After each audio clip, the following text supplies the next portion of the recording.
प्रभु राम देव भगवान अल्लाह खुदा ईश आदि नाम एक ही शक्ति के हैं।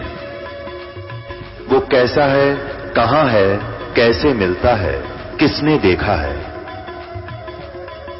ये प्रश्नवाचक चिन्ह पूर्ण रूप से हटाने के लिए अवश्य सुनिए जगत गुरु तत्वदर्शी संत रामपाल जी महाराज के अमृत वचन, सर्व पवित्र धर्मों के पवित्र शास्त्रों के आधार पर। परम पिता परमात्मा पूर्ण ब्रह्म सर्व सृष्टि रचनहार कबीर परमेश्वर जी की असीम रजा से पुण्यात्माओं आप सत्संग सुनने के लिए पहुंच पाए।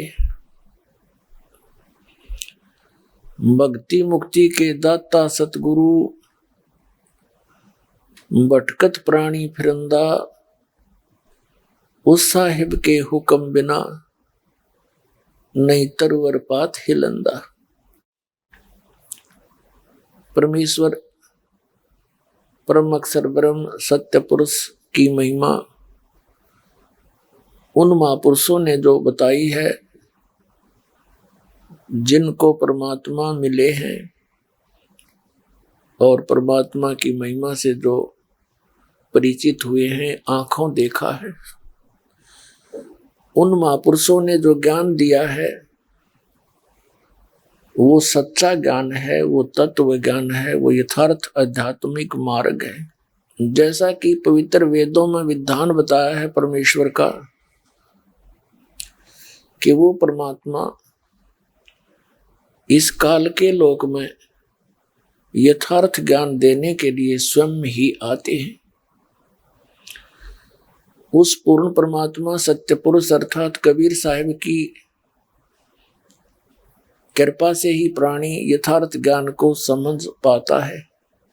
अन्यथा ये 21 ब्रह्मांड का स्वामी, ये ब्रह्म है, सरपुरुष है, इसको काल पुरुष भी कहते हैं, इसको ज्योत स्वरूपी निरंजन भी कहते हैं। श्रीमद् भगवत गीता अध्याय नंबर 15 के श्लोक नंबर 18 में ये स्वयं कहता है कि अर्जुन, मेरे अंतर्गत जितने प्राणी हैं, चाहे वो स्थूल शरीर में है या जीव आत्मा रूप में, उनसे मैं श्रेष्ठ हूं, उनसे मैं तगड़ा हूं। इसलिए मैं लोक और वेद में पुरुषोत्तम प्रसिद्ध हो रहा हूं। तो जितने भी इसके अंतर्गत प्राणी हैं ये काल के अधीन हैं, चाहे ब्रह्मा जी, चाहे विष्णु जी, चाहे शिव जी, और ये यहाँ की मुख्य शक्तियां हैं तीनों। इनसे ऊपर की शक्ति इनके पिता ब्रह्म ज्योति निरंजन है। तो ज्योति निरंजन यानी काल का ये लोक है। काल का उद्देश्य ये है कि किसी भी प्राणी को यथार्थ आध्यात्मिक ज्ञान ना हो। यदि इनको यथार्थ ज्ञान हो गया तो इनका मन इस गंदे लोक से हट जाएगा और ये वहां जाने के लिए तड़प जाएंगे जिस लोक में अत्यधिक सुख है और यहाँ केवल दुख ही दुख है। दुख, महान दुख से हल्के दुख को हमने सुख मानकर उसमें हम मस्त हो गए। और सतलोक के सुख की जब झलक आपको होगी, आप ऐसे तड़प जाओगे वहां जाने के लिए जैसे छोटा सा बालक, और उसको पता लग जाता है कि मेरी माता जी मेरे मामा के घर जा रही है छोटे भाई या बहन को गोदी में लेकर के, और वहां पर विवाह है किसी का। तो कई बार ऐसे होते हैं, विशेषकर पहले ग्रामों में बड़े बच्चे को छोड़ देते थे, घर पे यहीं रह, फिर आ जाना 1-2 दिन पहले।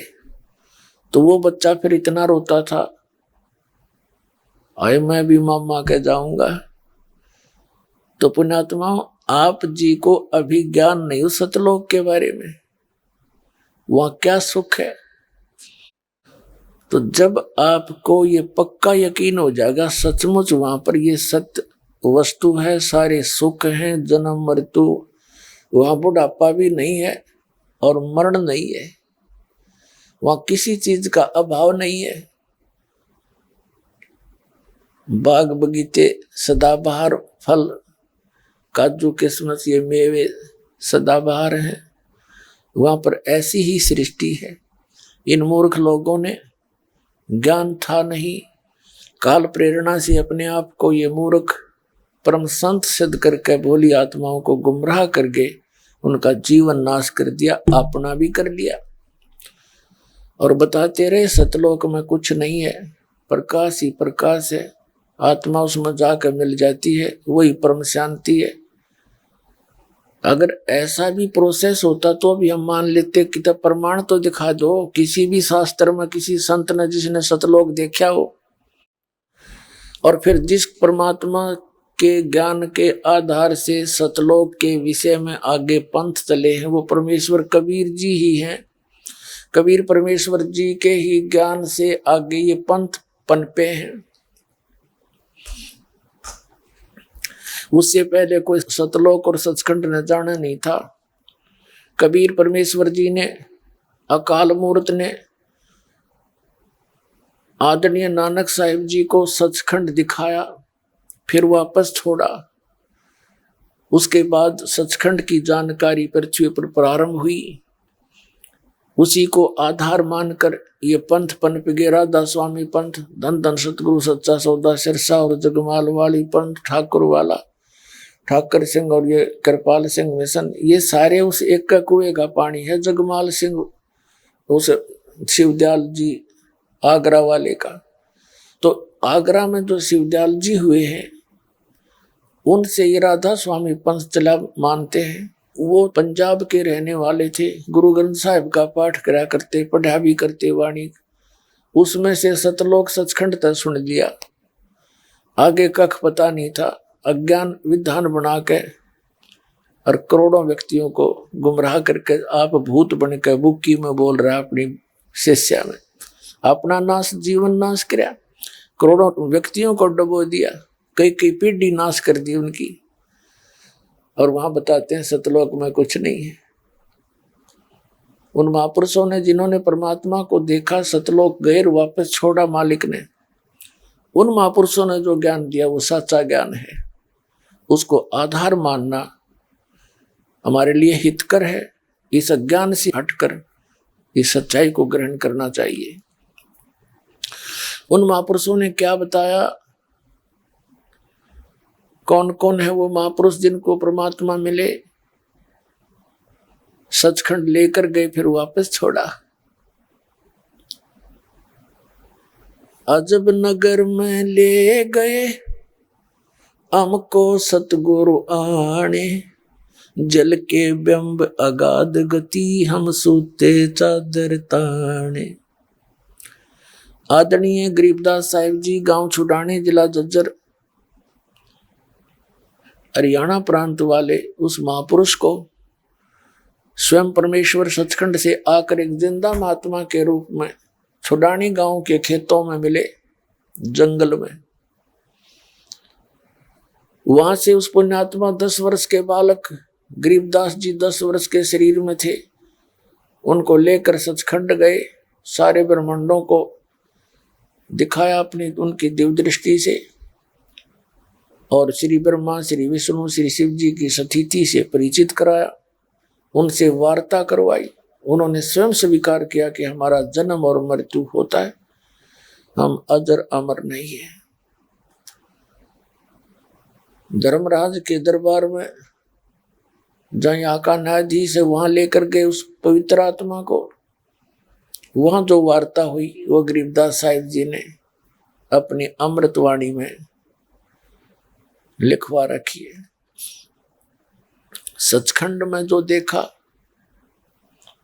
परमात्मा कबीर जी को जिस रूप में देखा, फिर आकर के उसका ज्ञान बताया। अनंत कोटि ब्रह्मांड का एक रति नहीं भारे, सतगुरु पुरुष कबीर हैं ये कुल के सिरजनहारे। इसी प्रकार आदरणीय धर्मदास साहिब जी को परमात्मा सचखंड लेकर गए थे। उस सुख सागर में लेकर गए थे। फिर उनको 3 दिन के बाद वापस छोड़ दिया था शरीर में। उन महापुरुष ने भी परमात्मा की आंखों देखा ज्ञान सतलोक और सचखंड का, यहां पृथ्वी पर आकर बताया। आदरणीय मलुकदास साहिब जी को परमात्मा सचखंड लेकर गए। ऐसे ही 3 दिन तक वो अचेत रहे। तीसरे दिन वो होश में आए। आकर के बताया कि पूर्ण परमात्मा है कबीर साहब, ये काशी वाला धानक, ये परम अक्षर ब्रह्म है, ये सारी सृष्टि का रचना। आदरणीय दादू साहिब जी को लेकर गए सतलोक में। ऐसे 3 दिन और 3 रात तक वो अचेत पड़े रहे। बॉडी उनका नीचे रहा। सतलोक में आत्मा लेकर गए भगवान, एक जिंदा महात्मा के रूप में आए थे। दादू साहिब जी को फिर तीसरे दिन वापस छोड़ा। उठ करके उन्होंने जो परमात्मा की महिमा का गुणगान किया। जिन मुझको निज नाम दिया सोई सतगुर हमार, दादू दूसरा कोई नहीं कबीर सिरजनहार। आदरणीय गीसा दास साहिब जी को सतलोक लेकर गए। ऐसे ही 3 दिन के बाद वो वापस छोड़े, तब तक उनका शरीर अचेत रहा।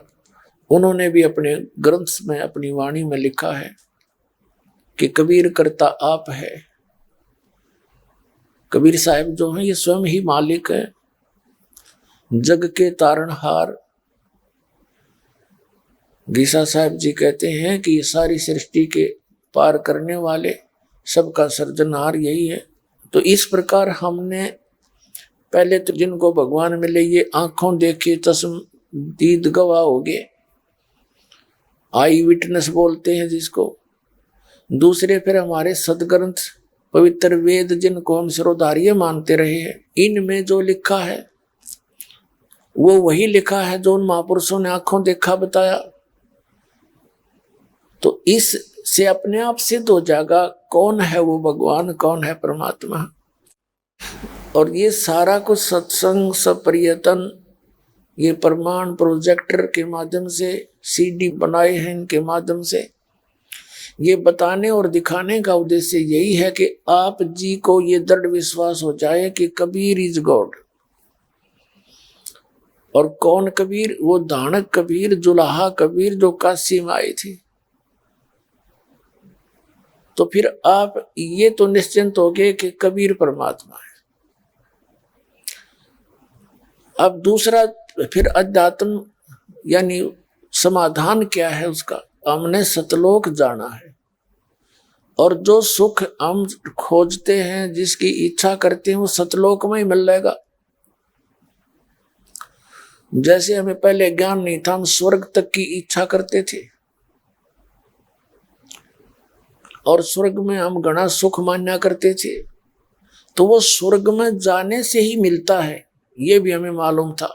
अब सतलोक के सुख के तुलना में यहाँ के स्वर्गों का सुख ऐसा समझो जैसे सूर्य उदय होने के बाद सितारे अपने आप ओझल हो जाते हैं। तो सतलोक के सुख की तुलना में यहाँ के जितने भी सुख हैं ये यूजलेस हैं, व्यर्थ हैं। तो ये ज्ञान आपको होगा। फिर समाधान क्या है? जैसे हमें बताया गया, हम जैसे अज्ञान के आधार से ये सोचा करते थे भगवान के दर्शन हो जाए बेड़ा पार हो गया। देखो, भगवान के दर्शन हो जाए तो बहुत अच्छी बात है, बहुत ही पुण्यकर्मी प्राणी को दर्शन होते हैं भगवान के। अब परमात्मा के दर्शन हो गए, और परमात्मा ने जो हमें ज्ञान दिया उसका आदेश का पालन करया नहीं, तो क्या यूज होया उस दर्शन का? जैसे पार्वती जी भगवान शिव की पत्नी थी और वो तो सब तक दर्शन कराया करती शिव जी के, और वो जन्मती मरती रही, भगवान के दर्शन भी करती रही। और जब भगवान शिव जी ने उनकी सच्ची लगन देखकर वो मंत्र दिया जिससे उसको कुछ अमरत्व प्राप्त हुआ। कितना अमरत्व हुआ? जब तक भगवान शिव नहीं मरेंगे तब तक पार्वती की मृत्यु नहीं होगी। वो भी उस मंत्र के जापते हुई, भगवान शिव के दर्शन ते नहीं हुई। 107 बार या पार्वती मर चुकी थी और भगवान शिव जी के हृदय में पार्वती जी के प्रति विशेष लगाव और प्रेम था। अब जैसे किसी की पत्नी मर जाती है और युवा अवस्था, भगवान शिव की तो युवा अवस्था, और वो भी मर गई। युवा अवस्था में समय पूरा होते ही उसकी आयु फिक्स थी, तो विशेष कसक में रोया करते थे। लेकिन उस मंत्र के बिना वो सुख प्राप्त हुआ नहीं, अमर नहीं हुई, उसका बेड़ा पार नहीं हुआ जितना उससे हो सकता था। एक दिन नारद जी ने बताया कि माता, भगवान शिव के पास एक ऐसा मंत्र है जिससे आपका जन्म मरण तब तक समाप्त हो सकता है जब तक भगवान शिव रहेंगे।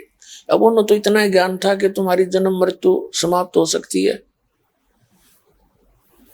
अब कितनी हो सकती है वो तो इस तत्व ज्ञान से पता चला। और नारद जी ने ये भी बताया कि माता, आप 107 बार मर चुकी हो और 107 बार ये आपने भगवान शिव को ही पति चुना है। आप जन्म और मृत्यु के कष्ट को उठा रही हो, गर्भ के वास के कष्ट को झेल रहे हो, और जो ये सिर के खप्पर टांग रखे हैं, भगवान शिव ने क्या कर रखा था? पार्वती मरी, उसका सिर का कंकाल निकाल लिया, ऊपर का खप्पर सा, सिर का ऊपर का कटोरा सा तार कर उसमें माला में डाल ले। 107 टांग रखे उसने माला में। तब नारद जी ने बताया कि 107 ये आपके सिर हैं और 108वां जन्म आपका अब है। और भगवान शिव के पास एक ऐसा मंत्र है, यदि वो आपको मंत्र दे दें तो आपका कल्याण हो जावे। तो यह बात पार्वती जी के गले नहीं उतरी। कहने लगे, नारद जी, भगवान शिव के पास कोई मंत्र हो और वो मुझे ना दे, ये नहीं हो सकता। मुझे मरता वो देख ही नहीं सकते। तब नारद जी ने बताया कि ये ऐसा अनमोल मंत्र है माता, ये ऐसे नहीं दिया जा सकता। आप अभी तक उसको अपना पति मानती हो और पति जैसा व्यवहार करती हो, कभी कभी डांट भी लगा देती हो, झटक भी देती हो, रुष्ट भी हो जाती हो, लेकिन आप उनको एज ए गॉड ट्रीट करो और अधीन होकर के ये वस्तु मांगो। अति अधीन दीन हो प्राणी, ताको कहिए अकथ कहानी। किसी सत्र का भी ज्ञान लेना है तो आपको मिलेगा। नारद जी तो चले गए बता के, पार्वती की बेचैनी का ठिकाना नहीं रहा कि ये कैसे हो गया कि मुझे ना बताया उन्होंने नाम। लेकिन वो ये भी समझ गई कि ईब आकड़ पाड़न ते काम ना चले। आकड़ तो मैं पहला पाड़ा करती, करड़ी तो पहला होया करती, तो नम्रता तो बात बनेगी, नहीं तो वो कति नहीं बतावे। अब भगवान शिव जी आए घर पे, सैर सपट्टे को गए थे, तो पार्वती पहले तो जैसे पति पत्नी का व्यवहार होता है, चाहे वो कुछ भी है, उसी तरह व्यवहार करते हैं। कहाँ थे अभी तक, इतने लेट क्यों करोगे, इस तरह की बातें करती थी। उस दिन चरणों में मत्था टेक के और रोने लगी। भगवान शिव ने कहा, पार्वती किसने क्या कुछ कह दिया तेरे को? तो पार्वती जी ने कहा, जी आपके रहते मुझे कौन क्या कह सकता है। रोती रोती कहने लगी। लेकिन कहा, भगवान मुझसे कोई गलती बन गई, आपने मुझसे एक अनमोल वस्तु छुपा रखी है। हे भगवान, मैं जन्मती मरती रहती हूं, आपके पास एक अनमोल मंत्र है, आपने मुझे वो बताया नहीं, मुझसे अवश्य कोई भूल बनी होगी। तब भगवान शिव जी देखा उसके मुंह का नाकाजिया कौन सा स्टेशन पकड़ेगी, या सीधे मुंह तो बात कराया नहीं करती। इतना दिन तो मैंने आज तक इसके जीवन में नहीं देखा। वो ठीक है, व्यवहार अच्छा था। तो कहने लगा कि आज ऐसा कौन भगवान आ गया, तेरी बुद्धि बदल गया, ये कौन उपदेशी कौन विधाता मिल गया जो तेरी बुद्धि चेंज कर दी जिसने। ये ज्ञान पार्वती तेरा नहीं। तब उसने बताया कि नारद जी आए थे और वो बता रहे थे कि ये सारे जितने कंकाल टांग रखे आपने माला बना के मेरे सिर हैं। शंकर भगवान बोला, सारी साची बात है, सत्य है नो की नो। तो पार्वती ने कहा, भगवान जब मैं मरती थी क्या आपको मेरी याद नहीं सताती थी? भगवान शिव ने कहा कि पार्वती, जो याद तेरी मुझे सताती थी वो तो मेरा जी जाने कितना दुखी होता था। फिर उसने कहा, यहां तक बताया कि एक बार तू राजा दक्ष के घर पे हवन कुंड में जल कर मर गई थी, उनके कुवचन बोलन ते तेरे कंकाल ने उठा के मैं 10,000 वर्ष तक पार्वती पार्वती करता भटकता रहा। फिर तो एक सुदर्शन चक्कर आया, उसने तेरे उन अस्थियों के टुकड़े टुकड़े किए, तब मेरा मोह भंग हुआ। मैं तुझे इतना, तेरे मरने पर मैं इतना दुखी हुआ करता। तब उसने कहा, भगवान फिर आपने ये मंत्र क्यों ना बताया मेरे ते, मेरी जन्म मृत्यु खत्म हो जाती। भगवान शिव ने कहा, पार्वती मेरी मजबूरी थी, मैंने बहुत बार कोशिश की कि पार्वती भक्ति कर ले, राम रटा करे, तो ये कह देती थी मैं किसकी भक्ति करूं, मुझे तो भगवान मिले हुए हैं, मुझे क्या जरूरत है भक्ति करने की। मेरे कहने से भी तेरा असर होया ना करता। और ये मंत्र जब तक प्रबल प्रेरणा ना हो ये दान नहीं किया जा सकता, ये संत पर भार बने। पार्वती जैसे सीप होता है जानवर सा, शंखला सा, जैसे ये गोग्या टाइप होया करें, जोड़ जाड़ हम तालाबों में देखे होंगे, शंख जैसे आकार के, ऐसी एक सीप होती है जीव, उसका ऊपर का शरीर बहुत सख्त होता है, हार्ड सा होता है। तो सीप समुद्र में रहती है और समुद्र के जल को वो मोती बनाने के लिए प्रयोग नहीं कर सकती। ऊपर से वर्षा होती हो और उस समय उस सीप की प्रेरणा होती है, जैसे उस सीप का मुंह खुल जाता है, उसके अंदर एक विशेष स्थिति पैदा होती है, उसका मुंह खुल जाता, अपने आप ऊपर आ जाती है और वर्षा हो रही हो और उस समय उसका मुंह खुला हो तो एक बूंद पर्याप्त है उसको, एक स्वाति बूंद से ही उसमें मोती बन जाता है। और सीप का मुंह खुला ना हो और चाहे सारा सामन बरस जा, उसका कोई यूज नहीं। तो पार्वती तेरे अंतःकरण की सीप का मुंह खुला नहीं था, मैंने कोशिश बहुत करी थी, मैंने कोशिश बहुत करी पर वो मुंह खुला नहीं तेरा। और जब तक आपके अंदर प्रबल प्रेरणा नहीं होती तो यू नाम मैं दे नहीं सकता, और दे भी देता तो तेरे असर नहीं करता। आज नारद जी के वचनों से, सत्संग से तेरे अंदर एक न्यारी प्रेरणा है। आज मैं तेरी कसक देख रहा हूं, आज तेरा जो भाव है एक भगत जैसा है, आज तेरा भाव जो है भगत जैसा बन गया है। अब मैं तुझे ये नाम दूंगा, और ये नाम अन्य किसी को बताना नहीं। अब जैसे कुछ लोग ये कह देते हैं कि तुम ऐसा क्या, तुम्हारे गुरुजी हैं कहते हैं नाम बताते नहीं, तुम गुप्त रखते हो, इसका कारण क्या है? ये तो सरेआम बताना चाहिए। देखो, जो भी कोई काम है, जो मास्टर है उस जॉब का, वो ठीक ठीक जानता है। तो ये मंत्र अनधिकारी के पास पहुंच जा तो उससे वो मंत्र जाप करेगा, उसमें सिद्धियां आ जाएंगी। और उसने उसके मेरिट और डीमेरिट का, उसकी लाभ हानि का ज्ञान नहीं होता, तो उसका वो दुरुपयोग करता है। इसलिए ये मंत्र किसी को नहीं बताना चाहिए। और बताने से क्या होता है, जैसे एक भक्त ने किसी दूसरे को मंत्र बता दिया, तो वो जिसको उसने मंत्र बताया वो उसका गुरु बन गया, और वो अधिकारी है नहीं।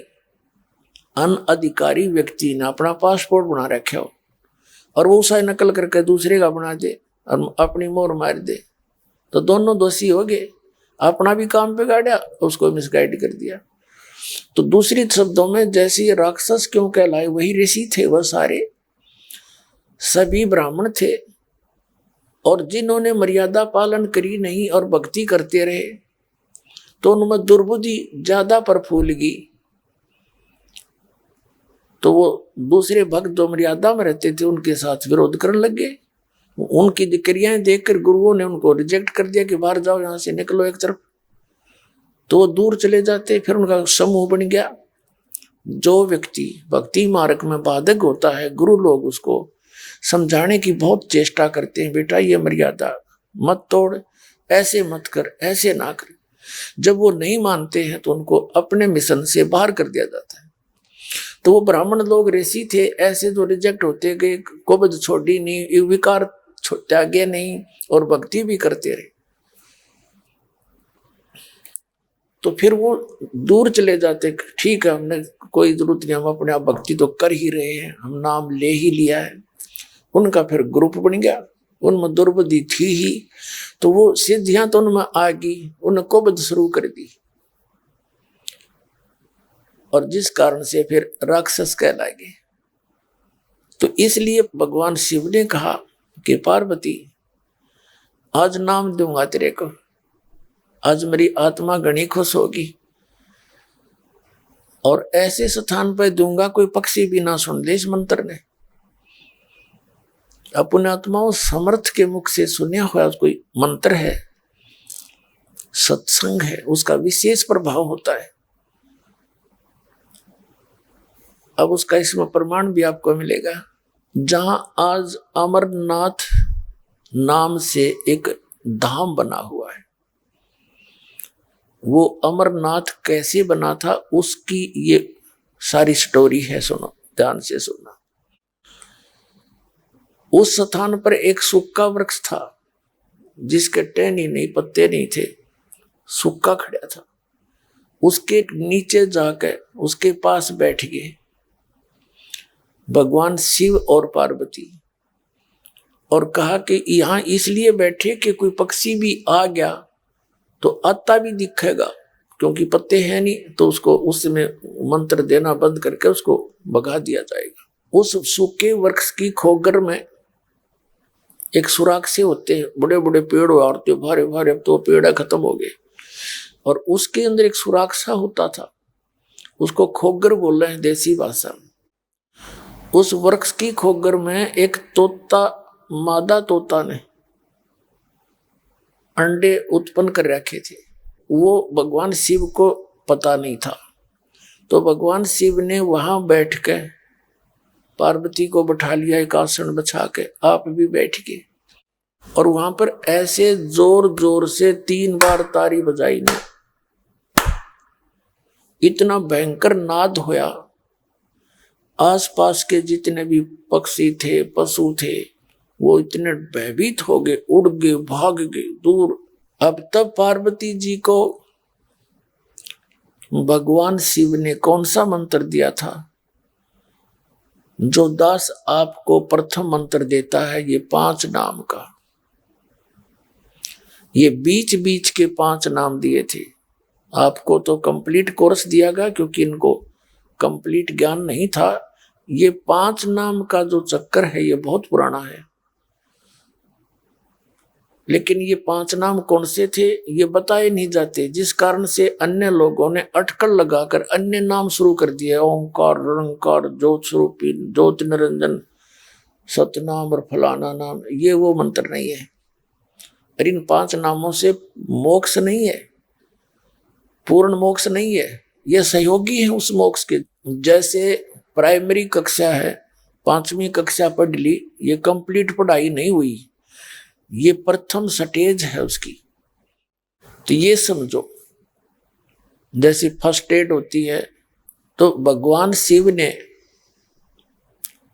पार्वती जी को मंत्र सुनाने शुरू किए। अब दोनों पुण्यात्मा थे, युगों युगों की भक्ति युक्त थे, अंतःकरण निर्मल था, सोच अच्छी थी। भगवान शिव बताने लगे कि मूल कमल में गणेश जी है। हमारे शरीर में जो बैकबोन है, रीढ़ की हड्डी, ये यहां से प्रारंभ होती है और नीचे गुदा के पास तक चली जाता है डंडा सा। इसके अंदर की साइड में जहां ये समाप्त होती है उससे 2 उंगल ऊपर गणेश जी का मूल कमल बोले हैं इसको, मूल चक्र। बता के वहां पर मूल कमल है, उसमें गणेश जी का चैनल है। इसको चैनल समझो, ये शरीर टीवी है और इसके अंदर ये कमल, ये चैनल है। जैसे कोई कार्यक्रम हो कहीं रहा है, रिले कहीं से हो रहा है, देख हम टीवी पर रहे हैं, जौन सा चैनल ऑन कर लिया उसी पर देख लेते हैं। तो ये चैनल समझो हमारे शरीर में बने हुए कमल चक्र। लेकिन ये जो चक्र हैं, जो ये टीवी चैनल है, ये तो भौतिक है। ये शरीर के अंदर भी भौतिक होते हुए भी आध्यात्मिक सिस्टम से चलते हैं, ये इतना अंतर है। तो उसका बताया कि इसका किलियम नाम है। उसके बाद बताया कि इसके ऊपर 2 उंगल ऊपर एक स्वादिष्ठान चक्र है, जिसको संतों ने स्वाद चक्र कहा है। और इसके अंदर सावित्री और ब्रह्मा जी का ये चैनल है, यानी उनके लोक में जो कुछ भी हो रहा है उसका कनेक्शन इस चैनल से है, इस कमल से है। और इसका ओम मंत्र है। फिर बता के उससे ऊपर नाभि, सुंडी जिसको बोले, नाभि के पीछे रीढ़ की हड्डी के ही चिपका हुआ एक कमल है, जिसको नाभि कमल चक्र बोलते हैं। मूल कमल है, उसमें गणेश जी से संबंध है और उसकी 4 पंखड़ियां हैं। सावित्री ब्रह्मा वाला दूसरा चक्र है नीचे से, उसकी 6 पंखुड़ियां जैसी, पत्तियों जैसी आकार की अंतड़ियां हैं, बहुत जैसे निशान से। फिर नाभि कमल है, इसकी 8 पंखुड़ियां हैं। लक्ष्मी और भगवान विष्णु का ये कमल है, उनके लोक से इसका कनेक्शन है, जहां भगवान विष्णु अपने विष्णु लोक में रहते हैं। उसके बाद हृदय कमल है, ये दोनों सतन है, इनके ठीक मध्य में, यहाँ पर और बैक साइड में, इसके बैक में और रीढ़ की हड्डी के अंदर की तरफ, ये इसको हृदय कमल कहते हैं। इसमें शिव और पार्वती का वास है, ये शिव का लोक है। और इसका मंत्र सोहम मंत्र है। इसकी 12 पंखड़ियां हैं, पत्तियां हैं कमल जैसी, ऐसे निशान से बने हुए पूरे इस रीढ़ की हड्डी के अंदर की तरफ, मांस के ऊपर ऐसे चिपके हुए निशान से नजर आते हैं। उसके बाद कंठ कमल है। इस कंठ कमल में श्री देवी के उस लोक का कनेक्शन है, ये उस देवी का कमल है। इसकी 16 पंखड़ियां हैं। इसका श्रीयम नाम है। इसकी विधि क्या है वो दास बताएगा, कैसे सिमरन करना। ये तो आपको क्लियर किया कि ये मंत्र है, वो 5 मंत्र। तो ये 500 नाम जब बताने लगे, शिव जी भगवान बता रहे थे, जब कंठ कमल तक बता दिया, उसके बाद बता के इससे आगे सहस्रार कमल है, त्रिकुटी कमल है एक, उसके बाद फिर सहस्रार कमल है 1000 पंखड़ी का। त्रिकुटी कमल पर जो है वो केवल 2 पंखड़ी का कमल है, और एक सहस्रार कमल है जिसमें ये काल ज्योत निरंजन का कमल है। और त्रिकुटी कमल ये एक ऐसा स्थान है जैसे प्रत्येक देश में प्रत्येक देश का एक राजदूत भवन होता है, और त्रिकुटी से ही सब प्राणियों को फिर आगे जहां जाना है वहां से उनका आगे जाने का रास्ता फिर वहां से शुरुआत होती है, जिसने जहां की साधना कर रखी होती है। अब कंठ कमल तक जब बताया गया, पार्वती वो कहती चली गई उसका, क्योंकि वो तो पुण्यात्माएं थी, जल्दी ही उसका ध्यान उन कमलों का, क्योंकि दिव्य दृष्टि जब खुलती है तभी इनके दर्शन होने शुरू हो जाते हैं। कौन सा कमल कहाँ है, जो बताया गया सही है, मंत्र जाप करती रहे। फिर अगला किया, फिर अगला किया, तो फिर कंठ कमल से आगे जब त्रिकुटी की तरफ चली तो पार्वती बोलना बंद कर गई, यस करना बंद कर गई। पहले तो हाँ हाँ हाँ सही बता रहे हो आप, ऐसा ही है, वो तो चुप होगी। और जो जैसे भगवान शिव ने जब ऐसे ताली बजाई थी, 3 ताली बजाई थी, आवाज करी थी, उससे क्या हुआ कि जो अंडे थे स्वस्थ उस सूखे वृक्ष की खोगड़ में, उस सुराख में, तो अंडे जो स्वस्थ थे वो तो पक्षी बन गए, तोते, उसी से में उड़ के फुर्र गए। एक गंदा अंडा था जो खत्म हो लिया था, उसमें दोबारा कोई प्रक्रिया होने की संभावना बहुत कम रह गई थी।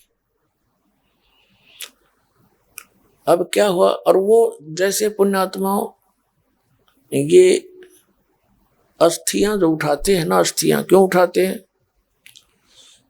इन अज्ञानियों को ज्ञान तो था नहीं, अपने डले डुआने तो मतलब था। अब जैसे हम इस बॉडी में रहते हैं, शरीर में, तो इससे इस जीव का एक विशेष लगाव होता है। जैसे हम किसी किराए पर मकान पर रहते हैं ना, और उसको कोई खाली करा लेता है, कई दिन याद आओ वो कमरे, करना तो पड़ता है, मजबूरी है। तो और ये तो हम अपना मान रहे इसको।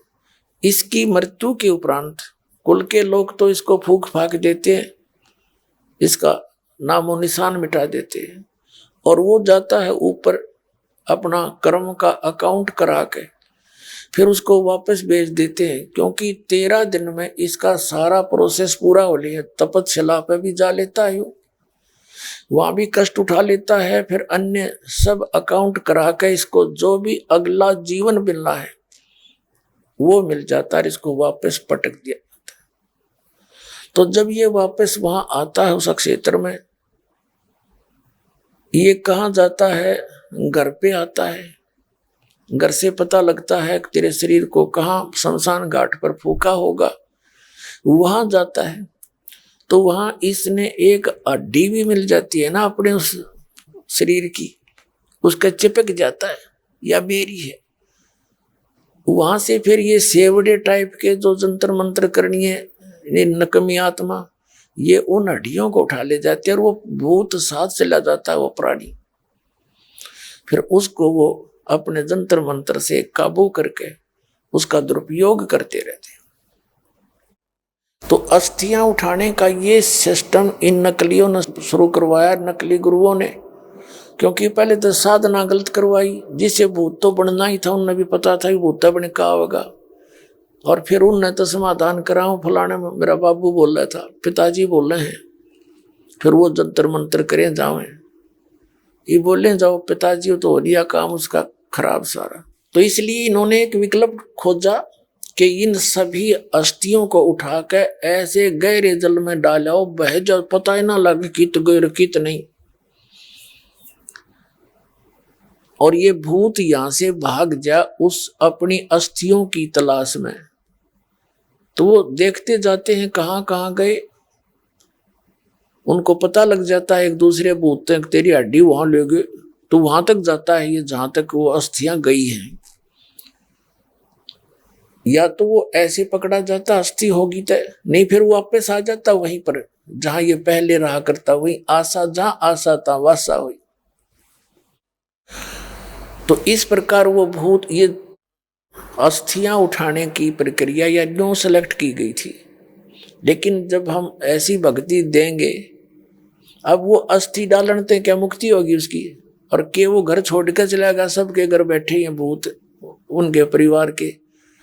तो गलत साधना करने से जितने वर्तमान में प्राणी है ना मनुष्य, इनसे कम से कम भी 20 गुना भूत हैं, प्रेत प्राणी सबके घर के वो सदस्य ने धक्के खाते फिर रहे, और सारे तंत्र मंत्र करा लिए, श्राद्ध भी कटवा लिए, फलाना भी कर दिया। अपने आत्मा जिस घर में या भक्ति प्रवेश हो जाएगी परमात्मा की, आपके वो पूर्वज भी वहीं पर हैं, वो धक्के खा रहे हैं बेचारे, लेकिन इस भक्ति के मंत्र के मिलने से वो आपको कोई हानि नहीं कर सकते किसी प्रकार की, और उनका उद्धार शुरू हो जाएगा क्योंकि वही प्राणी है। अब इस मंत्र का जिस घर में जाप होगा और ये आरती नित्यनेम रामायणी डेली होगी, तो उन प्रेतों पर भी असर होगा, वो भी जीव हैं और उनका भी कल्याण होगा। अब कैसे होगा, अब इस स्टोरी से क्लियर हो जाएगा परमात्मा की इस कथा से।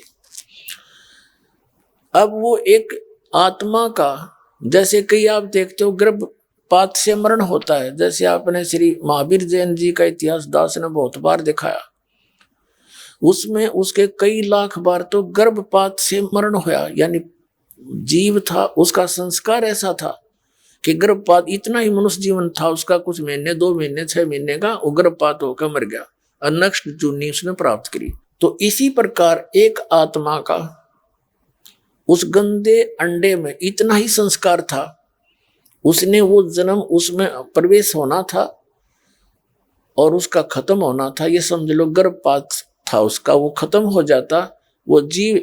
अब अंडा जब गंदा हो गया था और वो आत्मा के निमित्त था, उसकी बॉडी थी वह, तो वो आत्मा उसका चिपकी बैठी रही, उसका चिपकी बैठी रही, मेरा है मेरा है। अब जब भगवान शिव जी ये मंत्र सुना रहा था, वो अंडा स्वस्थ हो गया और वो तोता बन गया, फूट भी गया, बच्चा भी बन गया। और बच्चा बन के पार्वती तो समाधिस्थ होगी, उसने बोलना बंद कर दिया जब इससे ऊपर चली गई, क्योंकि इस हमारे शरीर में बहुत से ऐसे नज़ारे हैं इन चैनलों के माध्यम से, जिसका जो चैनल ऑन हो जाएगा उसमें वो उस जैसे जो टीवी ऑन कर दिया उसमें जो भी कार्यक्रम चल रहा है वो दिखाई देने लग जाएगा। तो पार्वती का चैनल ऑन हो गया, वो उस चैनल में घुस गई, उसमें देखो जो क्या हो रहा है, कोई झरने बह रहे हैं, कोई डांस हो रहे हैं, फिल्म सी चल पड़ती है। तो नीचे की सुनना बंद हो गया, उसने, उसकी आत्मा आगे को चली गई और वो तोते का बच्चा बन के गंदे अंडे से निकलकर लगा करने हूँ। अब भगवान शंकर ने देखा पार्वती तो बोल नहीं रही, मैं पूछ रहा हूँ सुना है कि नहीं सुनती, तो आवाज कहाँ से आई? तो उसने देखा, तोते की तरफ देखा, खोगड़ की तरफ, वो तोता जो है फुर्र ही निकल के भाग गया। अब भगवान शिव ने सोचा इस नालायक ने मेरा मंत्र चुरा लिया, ये जब मनुष्य शरीर में होगा तो इस मंत्र को ये आगे किसी को देगा, अधिकारी यू है नहीं, नाश करेगा। तो भगवान शिव ने सोचा इस तोते न मार दूं। पार्वती तो वहां बैठी है, भगवान शिव जी उसके पीछे पीछे उड़ चल पड़ा, उड़ कैसी जीते, जान गया वो तोता भी एक बात बिगड़ेगी, बहुत स्पीड ते बाज लिया, वेद व्यास जी ऋषि की पत्नी ने जमाई ली कुदरती, वहां शरीर छोड़ के तोते आला उसके मुंह के अंदर से अंदर प्रवेश कर गया पेट में। समय आने पर वहीं से उसने गर्भ धारण कर लिया और बच्चे का वहां शरीर उसको मिल गया, ऐसा कोई संस्कार बन गया उसका। अपने आत्माओं देखो, अब इस मंत्र के देने का अधिकारी उस समय शिव ही था, और शिव ने जो दान किया अपनी पत्नी से उसका तो असर होया और गंदे अंडे से तोता बन गया। वो आत्मा भी चार्ज होगी उस मंत्र से और उसको मनुष्य शरीर मिला। अब इससे बहुत से कंसेप्ट यानी शंकाएं बहुत सी समाधान हो जाएंगी, ध्यान से सुनते रहना। अब उसके गर्भ में जब समय आने पर वो अंदर था ही, और फिर उसको बॉडी बनने लगी जब उसमें प्रवेश कर गया, बच्चे का शरीर उसको मिल गया। लेकिन उसको इतनी चेतना रही कि बाहर जाते ही हमारे ऊपर एक बहुत जबरदस्त प्रभाव बन जाता तीनों गुणों का, और बाहर जाकर हम उद्देश्य भूल जाते हैं। मनुष्य जीवन किस लिए मिला था?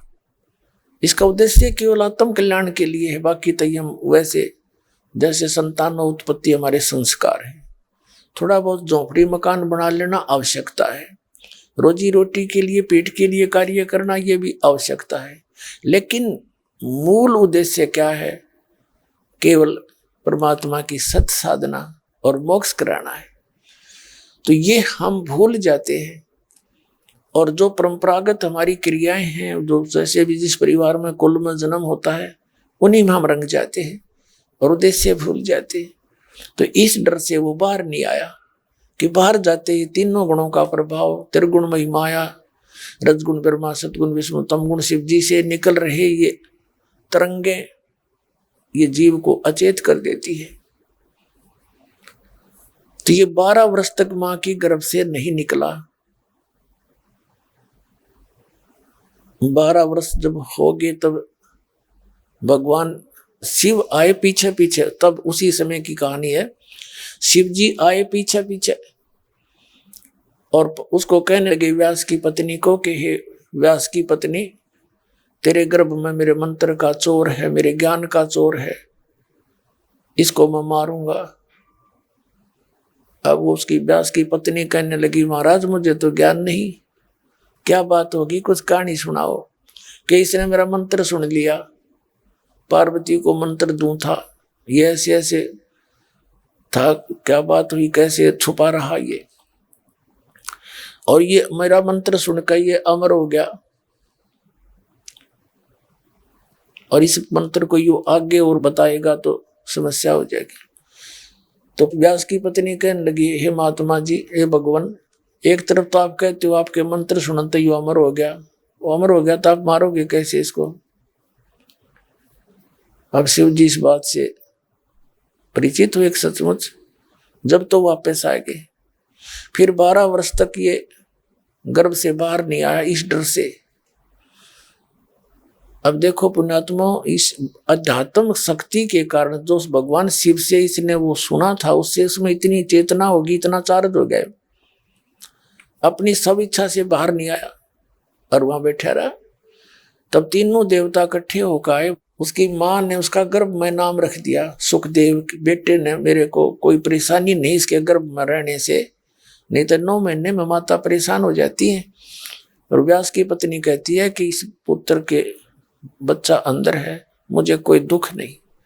उसका सुखदेव, एक तो सुखदेव, इसके 2 नाम रखे गए, एक सुखदेव, सुख माने तोता और सुखदेव माने सुख देने वाला। तो माँ तो क्या करती सुखदेव, वैसे ऋषियों ने नाम धर लिया इसका सुखदेव, क्योंकि तोते से इसकी शरीर से इसका फिर आगे चला था जीवन।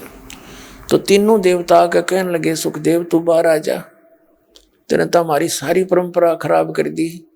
12 वर्ष तक माताएं, तो चलो आपके अंदर तो ऐसी व्यवस्था है परमात्मा की कृपा से, आपकी माँ तो दुखी नहीं, लेकिन ऐसे जब बिगड़ गई सारी परंपरा तो 12 वर्ष तक माताएं कैसे गर्भ में बच्चों को रखेंगी, 9 महीना में तंग हो लेती हैं, तू बाहर आ जा। तब इसने कहा कि मैं बाहर नहीं आ सकता भगवान, क्योंकि बाहर आते ही आपकी या त्रिगुणमयी माया जीव को ऐसा भ्रमित कर देती है, इसको पता नहीं रहता मेरा उद्देश्य क्या था। नए सिरे से पढ़ाया जाता, यो तेरा चाचा, या तेरी चाची, यो तेरा माँ, यो तेरी बुआ, यो पापा, यो दादा और दादी, और क्या उद्देश्य है वो भूल चुका होता है। इसलिए परमात्मा आते हैं, संतों को भेजते हैं। इस भोले आदमी ने फिर जगाव इसका नशा तारे, काल की भांग उतारे, बाहर आते ही इसके ऊपर ऐसा असर हो जाता है। तो इसने कहा मैं नहीं आ सकता, आप अपनी या माया रोक लो थोड़ी देर, जब मैं बाहर आऊं इतना। अब ये कहने लगे भाई इतना प्रेशर मारे तो बिना रुक के ज्यादा देर हम रोक नहीं सकते, ये हमारे बस की बात भी नहीं है, हम तो इतनी देर तो रोक सकते बस, यानी एक क्षण सेकंड का भी कुछ हिस्सा, इससे ज्यादा हमारे बस की बात नहीं, इसको रोक सके। तब उसने कहा कि तुम इतनी देर रोक दो। कहते तीनों देवा थम भी माया और उधर गर्भ से बाहर आया। तब वो बाहर आ गया एकदम सेकंड के अंदर, वो तीनों देवता चले गए। वह चलियो तो मुकदमा हल होया। अब जो दास आपको बताना चाह रहा है कि भगवान के दर्शन से नहीं, उस मंत्र से लाभ होगा। अब सुखदेव की कहानी तो अलग बन जाएगी, उसको छोड़ देते हम, फिर वापस आते हैं। उधर से पार्वती जी फिर वापस आई। जब ऊपर सारे सिनेमे सिनामे देख लिए उसने, तब उसकी समाधि टूटी, वापस आई तो फिर वो मंत्र जाप करने लगी। उस मंत्र के डेली जाप करने से पार्वती जी का इसको इतना अमृतत्व मिल गया, जब तक भगवान शिव रहेंगे इसकी मृत्यु नहीं होगी, फिर ये दोनों मरेंगे और ये प्राणी कहीं किसी अन्य योनि में चले जाएंगे। अन्य आत्माएं, पुण्य आत्माएं जो, उनमें से एक शिव और पार्वती फिर से काल सेलेक्ट करके ऐसे ही प्रोसेस उसको उनका फिर बना देता है। अब जो अमरनाथ है, जहां पर ये श्रद्धालु इन नकली गुरुओं के भ्रमित किए हुए कल्याणार्थ जाते हैं, अमरनाथ के दर्शन कर लेंगे, हमारा मोक्ष हो जाएगा। अमरनाथ एक वो स्थान है, एक केवल यादगार है। ये यादगार इसलिए है कि कोई ये ना कहे कि पुराणों में लिखी हुई घटनाएं गलत हैं, उनके आज तक वो चिन्ह है, बस इतना सा काम है उसका। वहां जाने वाले व्यक्ति को वो लाभ नहीं हो सकता जो पार्वती को हुआ। अब ये वो मंत्र जो पार्वती जी को मिला, उसको दान करने वाला अधिकारी संत आप जी को कहीं भी मिल जावर, कहीं नाम दे दे, आपके लिए वो स्थान अमरनाथ है जहां से आपने वो अमर मंत्र प्राप्त हुआ। उस स्थान का फिर कोई लिंक नहीं रहता, याद जरूर रहेगी कि भगवान मेरे भाग उस स्थान पर उदय हुए थे, मुझे ये मंत्र मिला। इतनी तो श्रद्धा उस स्थान की रहती है, लेकिन उस स्थान का अन्य के लिए कोई योगदान नहीं है। आपके हृदय में वो जगह रहेगी कि मुझे मंत्र कहाँ मिला, कहाँ रजा हुई थी। इस दास को भी पता है मुझे मेरे ऊपर कहाँ रजा हुई थी। नजफगढ़ के अंदर एक छोटा सा आश्रम था गुरुजी का, और वहां नाम मिला था मुझे। अब मेरे लिए वो नजफगढ़ का वो स्थान, वो कमरा जहां मुझे हाल में नाम मिला था, वो है मेरा अमरनाथ। लेकिन उससे हमारा कोई लिंक नहीं। उस स्थान से याद जरूर रहेगा कि वहां रजा हुई थी मालिक की। अब वहां मैंने झांक के भी ना देखा गुरुजी के जाने के बाद, तो अब मंत्र है जो न दे रखा था, उस मंत्र से लाभ होगा। और ये भ्रमित करे हुए भोली आत्मा वहां जाते हैं, इसे बूढ़े कठिन रास्तों से गुजरते हुए, क्योंकि आत्मा को परमात्मा की चाह है, या उसके बिना रह नहीं सकती। जब से उससे बिछड़ी है उसी दिन से उसकी आवश्यकता इसको महसूस होगी। और यहाँ वो है नहीं, वो सुख नहीं जिसकी ये खोज कर रही है। और वो सुख मिलेगा कैसे, वो खुद बताने आए कि ऐसे साधना करोगे तो उस सुख में स्थान पर चले जाओगे जो सुख सागर है। यहाँ कोई सुख नहीं इस 21 ब्रह्मांड में। आपने चाहे आप राष्ट्रपति बन जाओ पूरी पृथ्वी के, और चाहे आप स्वर्ग के राजा बन जाओ, इंद्र की पदवी पा लो, चाहे ब्रह्मा विष्णु महेश की पदवी पा लो, सबसे सर्वोच्च पोस्ट है या, तो भी जीव सुखी नहीं। ब्रह्मा विष्णु महेश की इतिहास देख लो पुराणों में, ये कितने सुखी हैं। खुद भगवान विष्णु जी स्वीकार करते हैं श्री देवी पुराण में कि मैं अधिकतर समय तप करता रहता हूँ, बैटरी चार्ज करता है, सिद्धियां प्राप्त करता है, और फिर राक्षसों के साथ लड़ता हूँ, उनको मारता हूँ। मेरा ये परम कर्तव्य है। थोड़ा बहुत समय मिला, फुर्सत मिली तो लक्ष्मी के साथ थोड़ा बहुत समय सुख का व्यतीत करता हूँ ना, अधिक समय मेरा ये डले डोण में जाता है। तो क्या सुख इनको, इतिहास देख लो इनके क्या क्या हाल हुए। जैसे भगवान शंकर के साथ वो भस्मागिरी दुश्मन बन गया, उसी की पूजा करके ले लिया वो भस्म कंडा। और भी बहुत से इतिहास है इनके। जैसे भगवान विष्णु जी को श्राप दे दिया नारद जी ने कि तू मेरे की तरह एक पत्नी की, अपनी पत्नी के योग में एक जीवन दुख पावेगा। अब वो सारा काम हो गया उसके साथ। अब क्या हुआ, श्री रामचंद्र रूप में जन्म हुआ विष्णु जी का, और सारा जीवन डले डोके गया। पत्नी कहीं, आप कहीं, सारा जीवन मिलन नहीं हुआ। एक ब्याह होते ही वनवास हुआ, वनवास से अपहरण हो गया। 10-12 वर्ष उसके रावण की कैद में रही।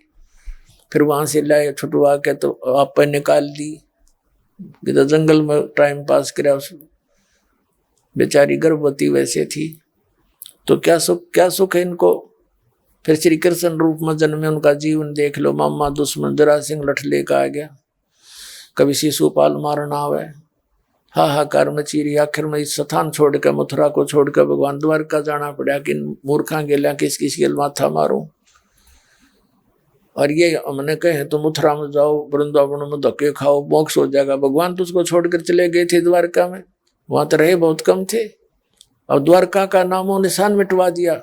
परमात्मा ने दया करी ना, ये वहां भी धक्के खाओ परमात्मा की आत्माओं को, वहां कुछ अस्तित्व नहीं छोड़ा। और फिर भी एक आधा जा है वहां माथा टेकने। तो पुण्यात्माओं, ये मंदिर तो बाद में बनाए, भगवान कृष्ण की अस्थि इकट्ठी करके उसको ऊपर बना रखा है द्वारका का मंदिर। अब पुण्यात्माओं, इस अध्यात्म ज्ञान से हमारा अंधेरा हटेगा अज्ञान का। अब हम अपने उस रास्ते पर चलेंगे। कबीर साहब कहते हैं, पीछे लग गया जाऊं था मैं लोक वेद के साथ, रास्ते में सतगुरु मिले है दीपक दे दिया हाथ।